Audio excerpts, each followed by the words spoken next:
Welcome back, everyone. So it's a beautiful day here in western Pennsylvania. Taking a little time today to kind of start prepping to split everything on this tractor. So my last video, or I assume it was my last video at this point, was on the first start of this tractor. So the engine's good on it, but now I want to tear into the back half. I built my own stand for this. I'll probably do a video on that later. With it being a high crop, I wonder if the average person's stand would work for it anyway.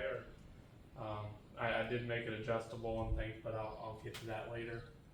So I'm going to do kind of a run through, and I understand this is not for the average Joe that wants to see this, but this is also for me when I go to put this all back together to remember how it goes. And I hadn't really seen any videos on YouTube, and maybe I just didn't search in the right spot showing notionally step by step kind of how you split the tractor. So I've been reviewing the service manual and just kind of seeing what goes through this line here in the tractor and disconnecting it and back here to the actual transmission. So like I said, I'll run through that now, everything I've kind of disconnected up to this point. And again, apologies if it is not of interest to you, but it's kind of just documenting for me in the end also. All right, so I had shown this in kind of my inspection video, but this line going to the seat here, that was seized up, so I just cut that.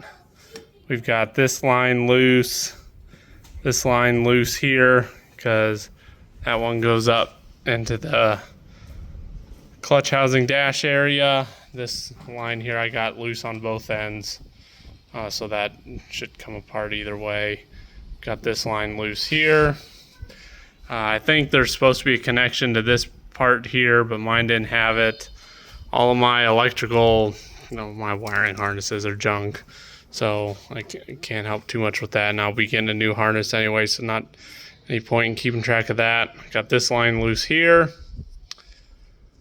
I think that summarizes it for this side. Oh, there's this line here, because that'll feed up. We'll I'll go ahead and move over to the other side and show that real quick. Okay, so on this side, that little line feeds over here, so you can disconnect it here. I also undid this line here. The small line goes back to here. We've got the park Paul cable, so undid it from the hole there. This part is supposed to be in this keeper here. Down here we got a lot going on. I've got like this line here I loosened up. This cable here went to there. That line laying on the floor there, that ran up from here. The keeper on the pipe went to there and to there. I took this line off here so that I could get easier to that bolt. Same thing, electrical connections and everything is undone. Got the injector pump linkage, throttle linkage undone there. Now up top, I've seen a few things done. So like I unhooked this line here. Let's see here. This line here, the little one, that goes up behind the dash there. I undid it there. But then there's this bigger line up here. I just went ahead and undid it up here by the cooler. I've seen other guys, those other two lines, they've unattached them up front here and then just let them hang out. I can see why doing that. But I went ahead and did the two up there. And yeah, the rest up there, just electrical connections and things like that, making sure that's apart. I think that's about it. I moved this bracket out of the way. And yeah, this line, this is to the rock shaft, so I undid that when I was taking the seat off. And I think that's it. If not, I'll find out soon enough and add that to the video, but a lot more to undo on this side. Alright guys, so got the tractor split. We had some mishaps, so we'll talk about that later in the video. But here's the back end, and I just lifted it outside for now. Man, things keep kind of getting worse for this tractor. Other than the thing runs, here's what's hard to see is the transmission gonna disconnect. That's not even hooked up to anything. Since I took the rims off so I can just lower this down and work on this. Remember I talked about this hub was cracked, and I knew that the day I got it. Well, it turns out that this is a high crop only hub. So that's kind of interesting. Well, this one over here is a standard hub. It can be used, when I say standard, typical. It can be used for a standard row crop or high crop, but it's totally different, and it requires a totally different rim, different clamps, everything. So I wonder, I'm gonna have to research this, whether these had a cracking issue, because why else would this tractor not have the matching hub? I don't know. Anyways, but yeah, this looks pretty disgusting in here. When I ran the borescope, I wondered, it fell out as a hornet's nest, but yeah, so I'm gonna clean this up, take this out, so we can take this clutch housing off. Alright, getting the PTO clutch pack out here was a bear. I even reached out to the John Deere 4020 Facebook group to make sure I wasn't like missing something, because no matter how hard I pulled on it, it wouldn't come out. So once I got these bolts out, it was still stuck no matter what I did. So it just, in essence, it's the gasket around here makes it stuck. In order to get that off, some people mentioned and I'll get to that, but what I had to do was I tapped out 2 holes for a 7/16 inch bolt, and it just pressed out nice and evenly. You can see down here, this, I'm curious to see when we get in here what this is like more, whether it's just surface or what have you. The top looks very clean. Let's see if I can roll this over. I mean, a little bit of surface rust, but looking down in these clutch plates, they look okay. That bottom was sitting down probably in that water there is the problem. So we'll see when we take that apart if we can clean it up. So there's the 2 bolts that we got to get to in order to split this from the back. And yeah, I guess continue taking this apart. Alright guys, so we got this other section off, and I got it sitting on the floor here. It's kind of, unstable, so I put the 2x4s on it. It was pretty simple, just had to make sure everything was disconnected, and it's just bolts all the way around. Yeah, so you can tell everything that was way down low, it had some water in it, so we're gonna have to look at that in detail. We just kind of lifted this off with the skid loader, so it was a little difficult, getting it off kind of straight. I was lifting kind of like the manual says, using these points here on each side, and then had a pallet fork going through them. I know this isn't the conventional way of splitting a tractor, or at least these John Deere's, and I'll kind of talk about why, I guess, now that I've probably lost most viewers. So here was the split stand that I made, and you can see it's not sitting perfectly straight right now. And I said we kind of had a little bit of a mishap.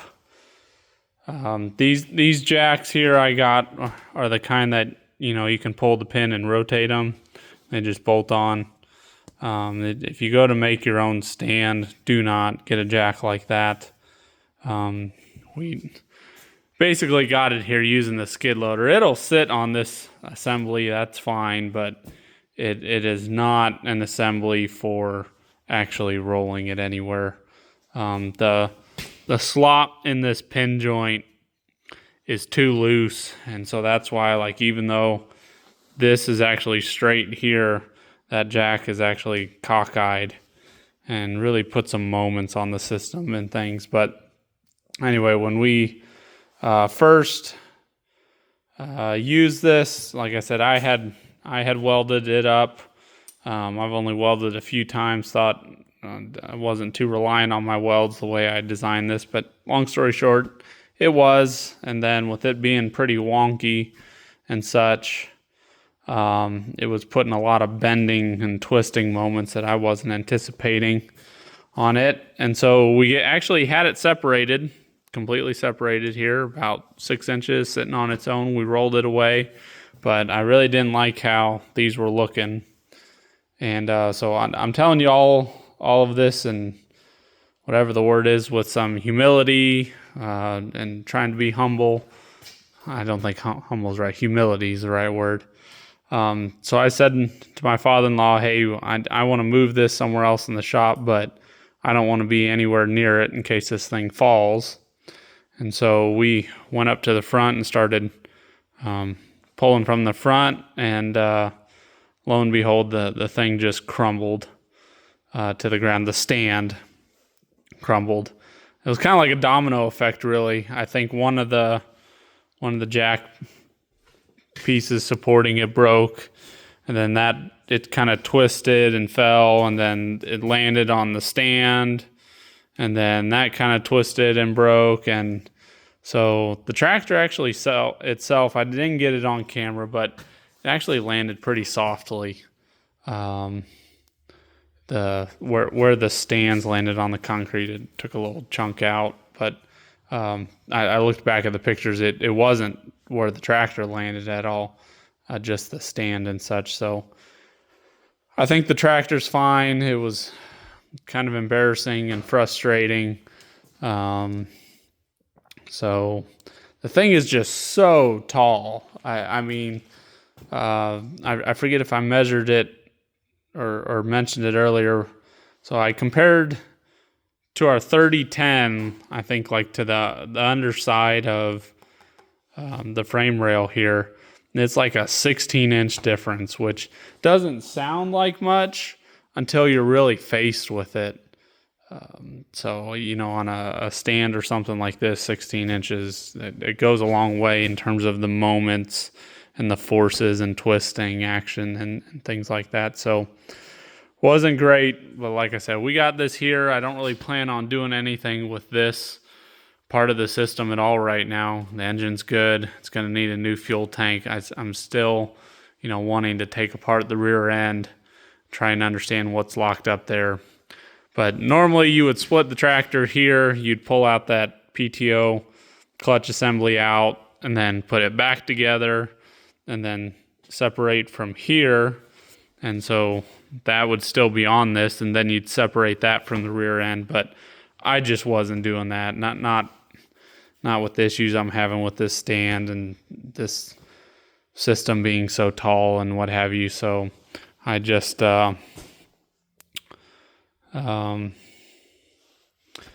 separated this, put it on the ground. I don't think I'm going to tear into this part anytime soon either. Sadly, when it broke, this one line twisted. I had it unhooked and everything, but it twisted that off, and I ended up, I was going to have to replace some hoses and things anyway, but just cut them. So hopefully that's all the damage that was done there. But so unfortunate. Like I'm just telling everyone that I could easily keep it out of the video, but just everyone be safe. And of course, probably not the wisest choice, but it is what it is. So I think I'm gonna end that here. I guess we could go outside and look in that transmission real quick, and then I'll cut the video. So here you go. It's a nice crappy rainy day here. This is where you can see, like, you know, originally this was sitting in water. The rest of the gear looks fine. So we're gonna have to really pay attention to anything that was like here or below. Things above that generally look pretty good. So my next series of videos gonna be taking out this Powershift assembly and the main shaft here. So that's what I hope to do today. Kind of start that next video. So yeah, guess that's all I have for this, and I'm not sure you guys really learned anything in this. Probably pretty straightforward, and learned more what not to do when it comes to lifting it and separating it. But we're here, everyone's safe, and I was trying to be safe. So you all have a good day, and we'll catch you in the next video.